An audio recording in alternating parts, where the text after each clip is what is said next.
Good morning and welcome to my latest interview.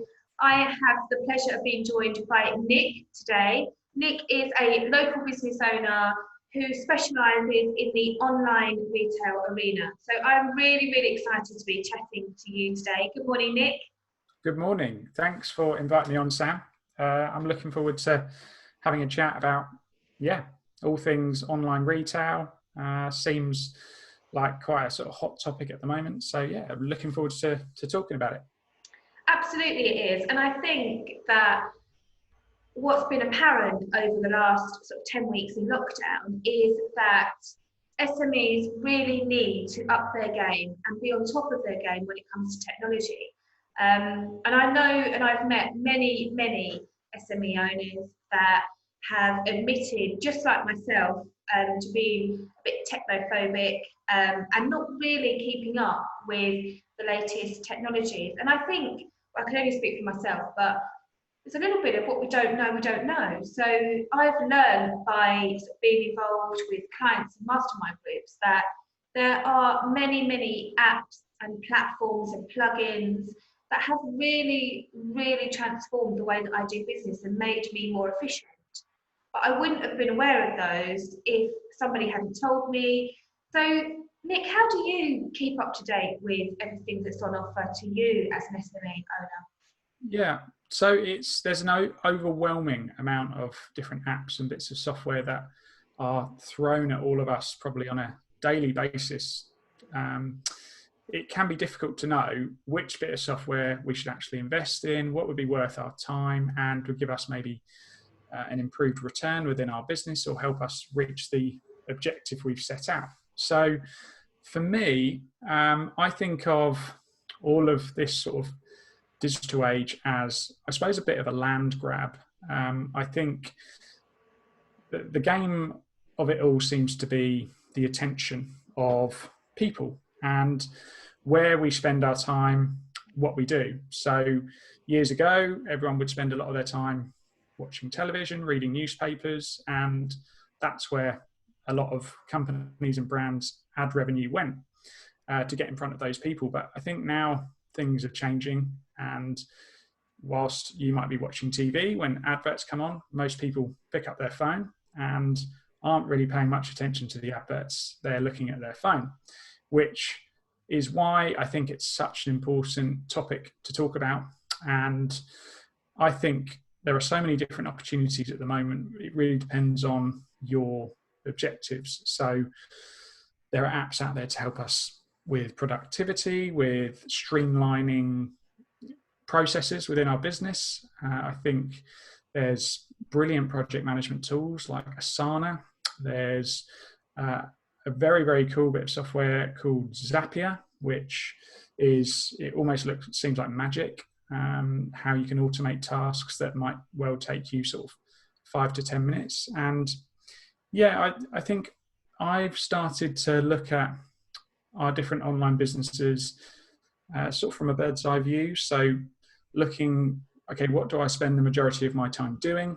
And the ideal scenario for me is to move myself gradually out of all the doing and into a position where I'm sort of designing the business processes, the strategies, and I'm able to grow with the business. So I think there's so much out there in terms of tools, bits of software. I think we focus quite heavily on content marketing. So we've been building a YouTube channel for quite a while now. We've been building a blog, and a lot of it is a content game. And I follow a lot of people that are immersed in that world. Gary Vaynerchuk is probably my favorite entrepreneur out of the lot. And he talks about how in years to come, the people that will almost, be at the top of this land grab, if you like, as if the digital world was real estate, will be the people that put out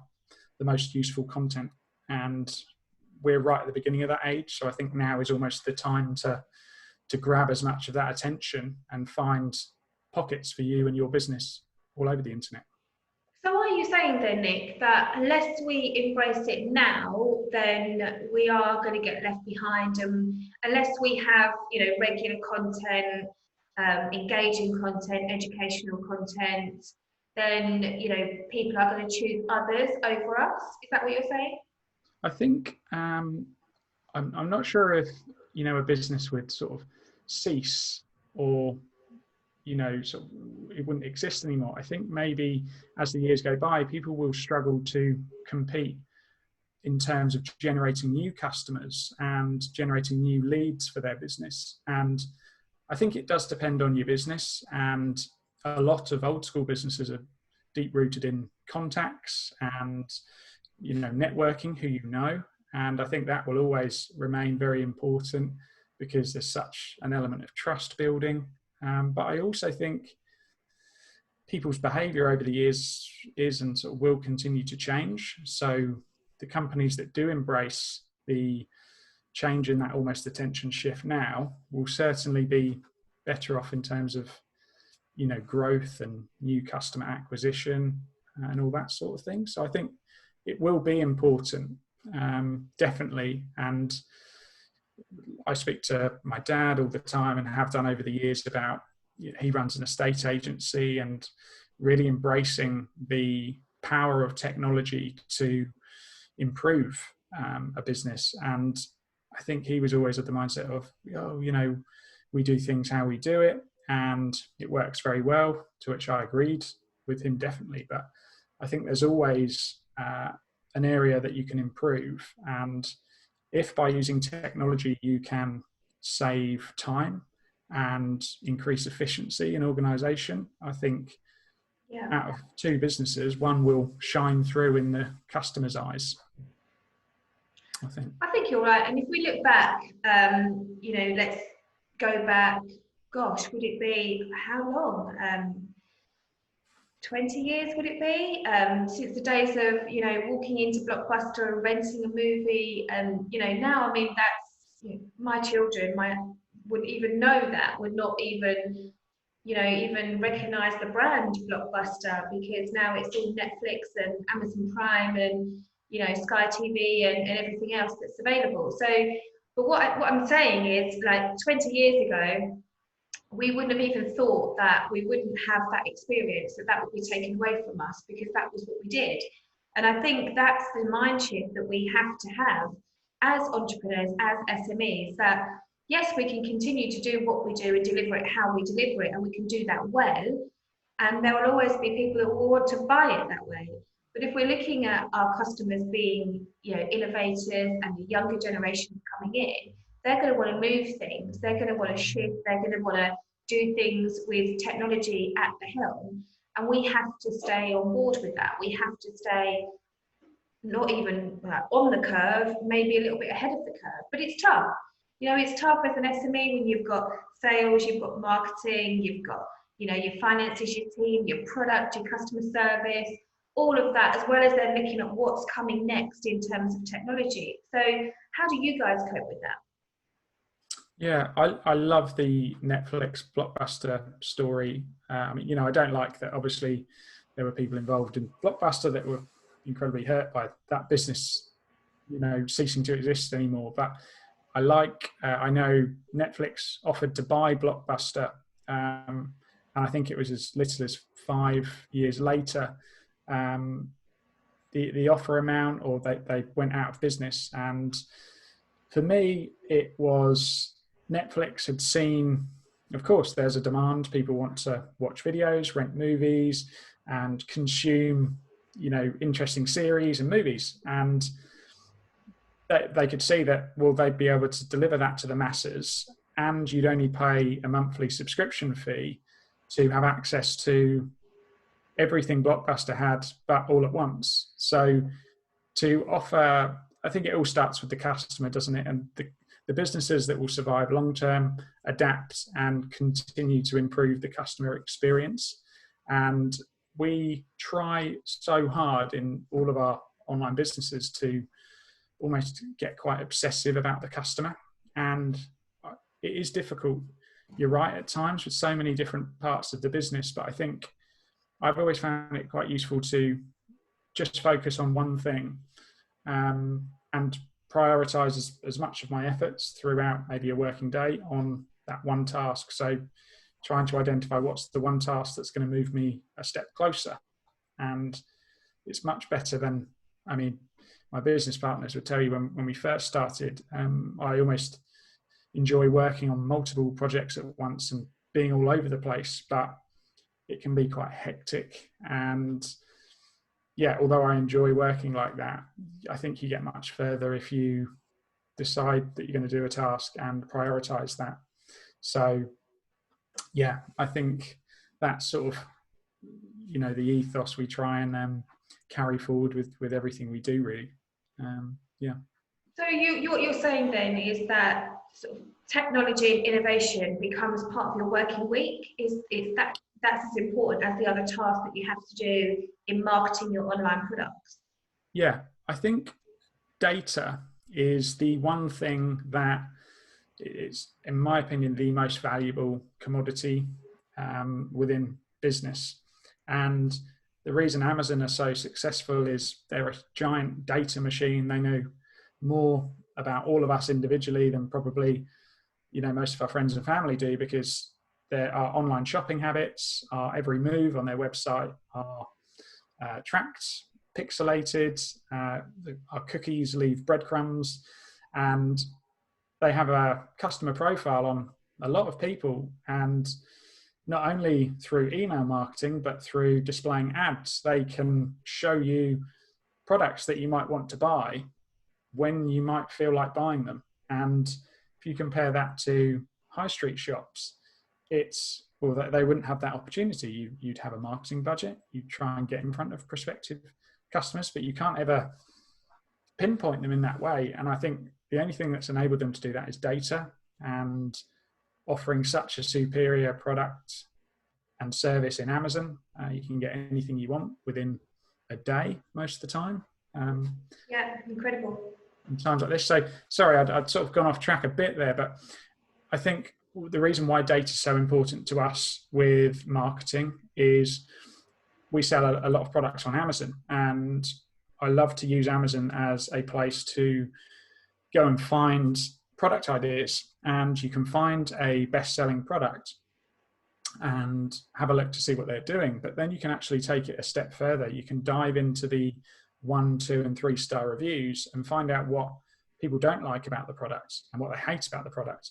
And if you know, I'll use different apps and Chrome extensions to collect all of that data and then analyze it. So rather than trawling through each page, but getting that data can tell me what customers don't like about that product that the product doesn't currently offer them. So then it gives you an opportunity to come in with a product offering that might solve that issue. So if it's I don't know, an umbrella that constantly, you know, in the wind goes, then you could work on designing a product that has a better mechanism that will stop it from doing that, or a better handle. People might be complaining about it being very slippy.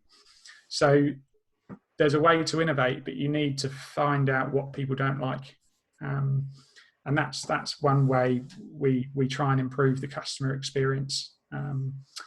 Yeah, same with so we have eBusiness Boss, which is our YouTube channel and our blog, and we document a lot of what we're doing and what we're learning as full-time Amazon sellers. And there we are in the process of putting together a course to try and pass on our sort of 5 years of experience to show people the mistakes we've made, so people maybe won't make those mistakes, and trying to offer a better educational resource than maybe what's out there. So trying to, put out as good a product as possible. You mentioned blogging and YouTube, and we are constantly, as business owners, being told that we need to improve our online presence. We need to make sure our brand is strong. We need to offer great content in way of regular blogs. We need to have Facebook groups, potentially, LinkedIn groups. We need to be busy on that platform as well, and also on YouTube. And I do these videos and have been since lockdown every week and post them on a YouTube channel. So what should we be doing with that? The blogs and the YouTube channels, what would you say to help us promote that? Yeah, I would say put out as much as possible in terms of video content, blog posts, and it seems to be a numbers game. So we've been doing YouTube for over 2 years now. We've recorded over 100 videos, and it's about putting out a useful video every single week. Obviously, the content's got to be useful, but I think the more content you can put out, that's the same as content marketing with a blog or a website. What the aim is with YouTube and a blog is to, first of all, understand who you're trying to reach. So for us, we're trying to reach people that might be interested in starting an Amazon business. And then our blog posts, our YouTube videos will address thoughts that, questions that those people might have. So someone that might want to start an Amazon business might go onto Google and type in, how much money do I need to start an Amazon business? So then our content team will put together a 1,500 word article to show them the business model we use, how much money we needed to invest, and that content is published for free. And it's that method over and over again to put out as much useful free content that your target audience would enjoy. And on the back end, obviously for us, we've got a course. So if people found that content useful, well, it's highly likely that they would like a little bit more help.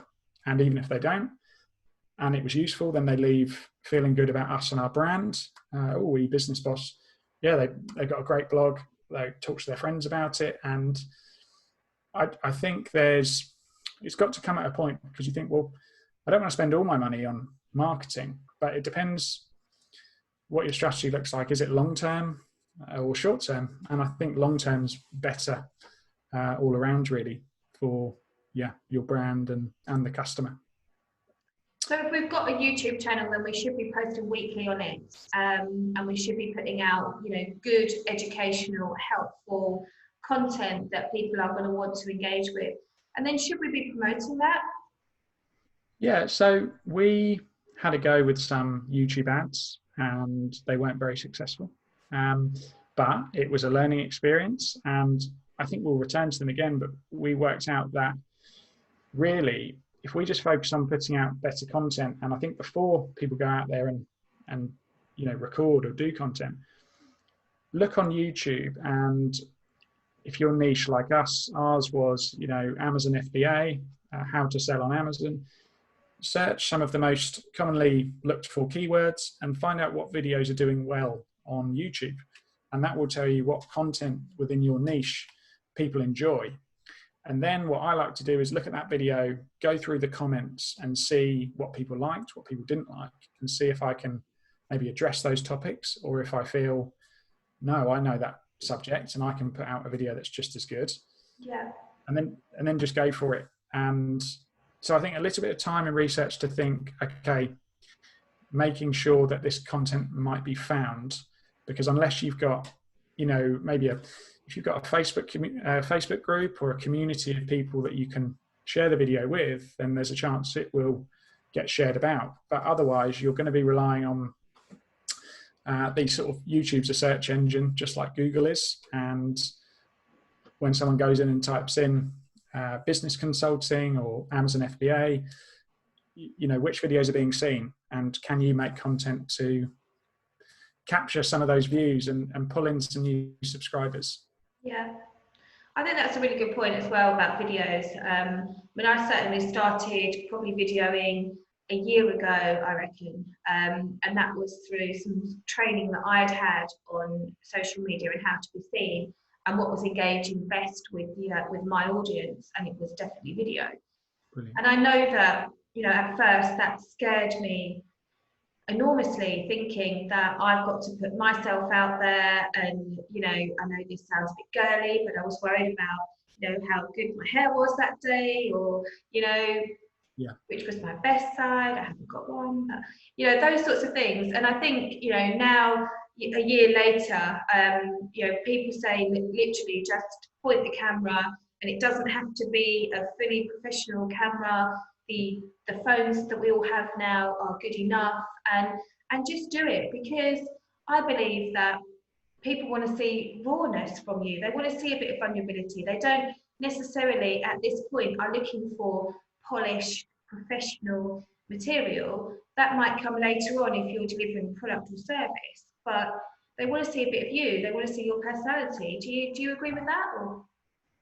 Yeah, 100%. I think it's really difficult. When I started recording videos, you could go on the YouTube channel and look at some of the first ones compared to more recent ones. I was very, very aware and very bothered about how I was being perceived. And I think that's something that comes with time. The more you do it, the more comfortable you get.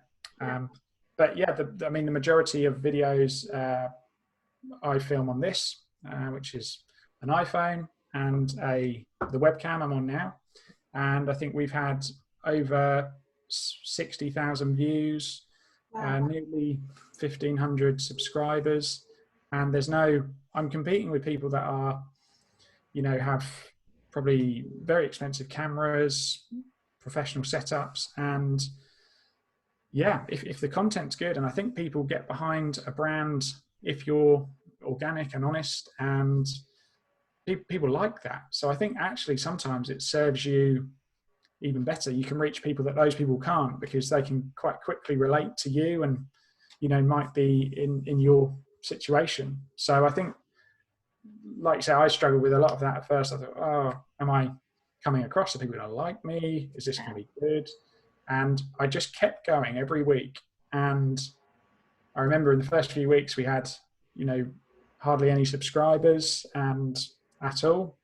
And I just kept going and kept saying, no, you know, it will come, just focus on, you know, the sort of consumer and improving the content. And yeah, it's one of those things. I think, like within your business, what you've done, Sam, with consulting, you've done it for quite a while. You've built up a reputation with your experience. And if someone came to you and said, oh, how do I do that? You'd say, well, obviously training, education, but then you're going to need to do and start amassing experience. So I think, yeah, the more content unpolished, the better, in my opinion.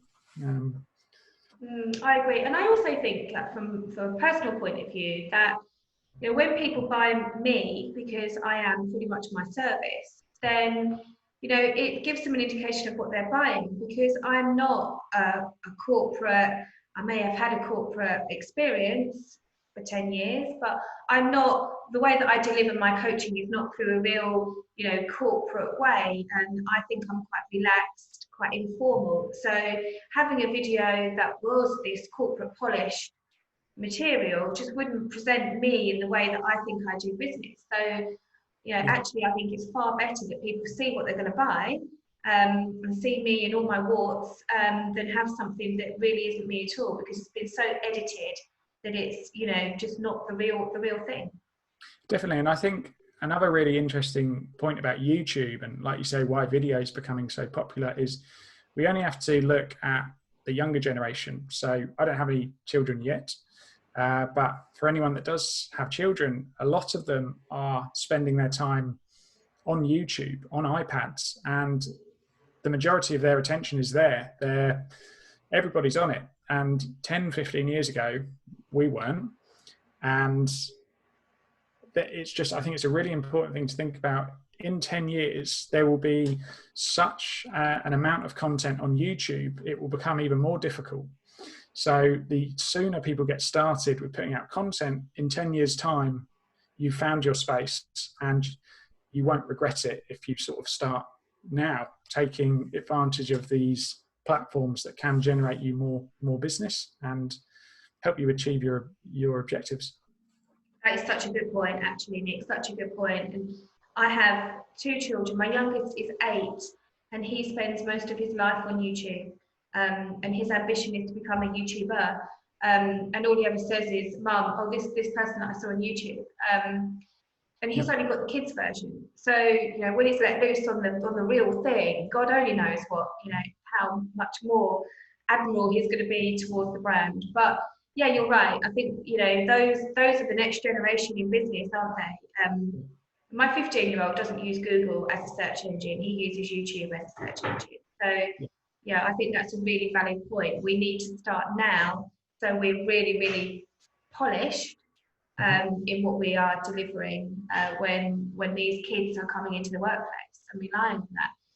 So with that in mind then, give us some tips on what you think we can do as SMEs that might be a little bit behind the curve, might be thinking, oh, this, you know, YouTube's not for my business, Facebook's not for me, LinkedIn's where I'm at, Twitter's not for me either, Insta's not my bag.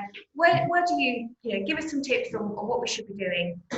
Yeah, so I think using social media to build a community should be at least in your mind if you have a small to medium-sized business enterprise.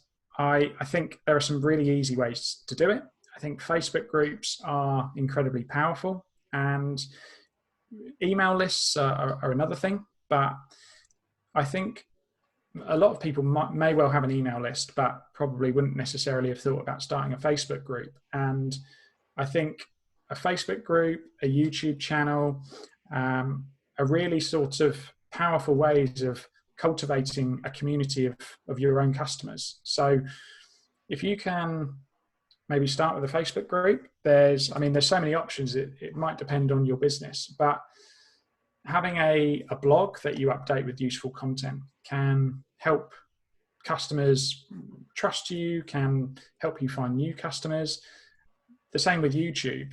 I think it really depends on your business and your objectives, but so many of us are now using social media. So if your aim is to get in front of people and stay in the front of their mind, maybe where they think of your service, then you need to be on those platforms, because otherwise their attention is going to be taken by maybe a competitor that is.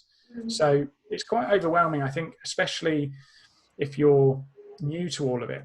And I would recommend starting with one platform and having a go, being prepared to fail and learn a few things along the way.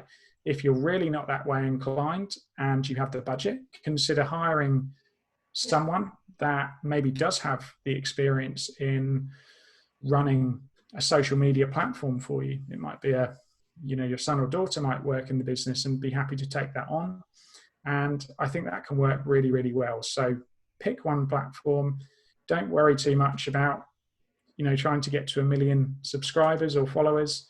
Focus on, if you almost forget the numbers completely and put all your attention on putting out useful content, then it's going to help you. I think a great book by, again, Gary Vaynerchuk. I don't just follow him or just read his stuff, but I think when it comes to social media, he's the number one person to follow. So I'd recommend following him.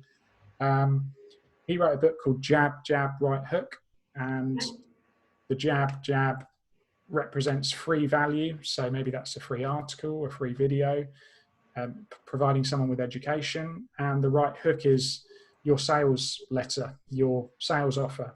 Buy my product. And so often the people that go to social media and just run, buy my service, it's really great, you're going to love this, you should buy it now. And if you constantly post that, there isn't actually anything there for anyone other than yourself.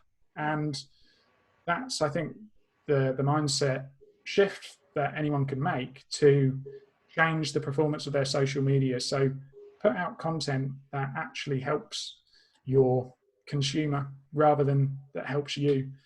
And if you just keep putting out free value and you do that for a few years, then you'll have so many leads, you won't know what to do with them. I think that, again, is a really valid point. And I think something that I saw early on, and I've already talked about this, but early on in lockdown, were businesses that felt panic. I mean, you could just see the panic oozing out of them online. It literally was buy. And it was an online this and a free this and an online that. and we weren't ready to buy at that point. You know, everybody was still figuring out how they were going to make it, how they were going to get into their groove, how they were going to lead their team remotely, how they were going to sort out their home office. And so many businesses I just saw throw so much content at people, and it literally was bye. It was right hook all the time. There was no jabbing. It was literally hook. And it was a waste, I felt, because like I say, I just don't think that, you know, it was appropriate at the time to send out all those messages of bye. When, don't get me wrong, if it was a service we all needed, like maybe some really good home office furniture and, you know, that sort of thing, then that's different if it served a need. But many of the times it didn't. So I think that's a really vital point as well, to get the engagement up, is to deliver good educational content as well as, well, by the way, this is what I do and I do it really well. Yeah. And I think it goes back to your intentions. So I think the businesses with truly good intentions will get on better in the long term, especially as social media emerges. So if you're truly sort of in the mindset that you want to help and you're focusing on that, it will go a lot further. So even if you were selling, you know, furniture, then there's all sorts of educational different bits of content you could put out, maybe educating them about your product. So that's not so much a right hook, but you could be telling them why your chairs have been built, how they've been built, how it can help people's backs, maybe providing them with free guides for checking your posture at your desk, and you could provide them with a free ebook. They could download it, give them your email, they could give you their email, and then maybe another useful free video, and then you could say, hey, by the way, we do sell these. And that way, rather than hitting your leads that are completely cold, you're warming them up, and by warming up a prospect, your conversion rates are going to be much higher. And just by changing the shift to helping, I think, rather than selling. Yeah, absolutely. I agree 100%. And before we finish, Nick, you know, we mentioned that there are many platforms on, you know, efficiency and productivity and measurement. And I'm a massive endorsement of, we need to measure and learn from the data. As you said earlier, data is key to our growth. So again, you know, are there any really good tools? You mentioned Asana and Zapier, which are great tools, and I use them now. I wouldn't have done probably 6 months ago. Are there any others? I know many people use Trello as sort of keeping project-led work, you know, measuring that. What else do you think as SMEs that are really simple but key to enhancing our time or efficiency? Definitely. I think Trello, so I use Trello as well, and I use it with, if I'm running a specific project with a freelancer, then I'll use Trello to keep me updated with progress, how that project's going. So I think Trello is great. Asana, I only really use as I've got like a board, and it's called an Eisenhower decision-making matrix. It sounds a bit weird, but it's a concept that basically helps you prioritize your tasks. So great. What needs to be done now? What's next? What's in the backlog? What's pending? What have you already done? And so that's what I use Asana for. I think another really simple tool is Google Drive, which is free. And all you need is a Gmail account. And I think that's a great way to use Google Sheets to record and document a lot of your processes. So I really like using Google Drive. And if I've got a project with a number of different freelancers, I can use a centralized sheet that everyone can have access to, everyone can update, find the information they need. So Google Drive, I think, is a really, really decent tool. Yeah. Zapier, I think, is great if most of us will all need an accountant. And if you're in the spot where you have some online sales, or you're using something like Xero to reconcile and help you keep an eye on all your accounts, you can use something like Zapier to automate your monthly reports. So if you wanted a monthly report pulled from Xero and sent to your accountant, you can automate that task. So each month you don't have to think, oh, on this day, right, I've got to go and pull that account and send it to my accountant. You can just automate that, which sounds ridiculous that something can actually do that. But Zapier literally, I think we've spoken about it before, Sam, can do that for you. It can integrate with so many different applications, not just Xero, there's thousands. So just trying to think, are there any other really sort of useful bits of software? Yeah, I can't think of any others at the moment, but I mean, there's so many out there. It depends really, you know, if you're into email marketing, we use a bit of software called GetResponse. There's landing page builders. There's so much. It just depends on your objective. Yeah, there are so many. Like I said, I've now got a whole list of, you know, different apps and platforms that help me on a daily basis. I use Zapier for talking to maybe an email shop, collecting data, sending it to MailChimp and HubSpot, which are two sort of systems that I use for, you know, keeping track of my customers' activity. And it's brilliant for automating that. Definitely. I think another useful tool to use is if you've got an existing website and you've got people that visit your website to buy your product, even better, then I would probably, one of my number one recommendations would be install a Facebook pixel into your website. And that's going to allow you to retarget your customers, but also build a data profile. So by having a Facebook pixel installed in your website, if people visit, but maybe they don't make a purchase, maybe they do, but you can actually find a way of reaching people that got all the way to the checkout, didn't actually end up purchasing. And if you've then got a Facebook page, you can set up a Facebook ad to retarget those people with an ad. So I also use a Facebook pixel to feed data. So the people that are going and visiting certain pages of my website, I use a Facebook pixel to feed a custom audience on Facebook. So the reason why that's powerful is over time, the Facebook pixel is telling my Facebook account, these type of people are forever coming to this page. And then when I decide to, I can run a Facebook ad to say, either target these people, or you could create something called a lookalike audience. So Facebook they're insane. And again, it's all based on data. You could go to them with that file, with that custom audience, and say, target people on Facebook that walk and talk and look like, maybe not look like, but act like these people. You know, they like similar pages, they're the same demographics, and yeah, Facebook pixels. Very, very useful tools. Yeah, great. Well, thank you, Nick. That's been really interesting talking everything tech with you. I think everybody, like I said right at the very beginning, what the last 10 weeks has shown us is that we can't afford as SMEs to get left behind on the technology trail. We've got to stay ahead, or at least on that curve, and keep up to date with new technologies. And you know, we need to be, I think, like I said earlier, we don't know what we don't know, so we need to find a way of plugging that gap. We need to find a way of belonging to a group that's going to teach us what's new and what could help us. And you know, I think, yeah, that's definitely been a learning for me, having been highlighted all these great things I wouldn't have known unless somebody had told me that's in my network.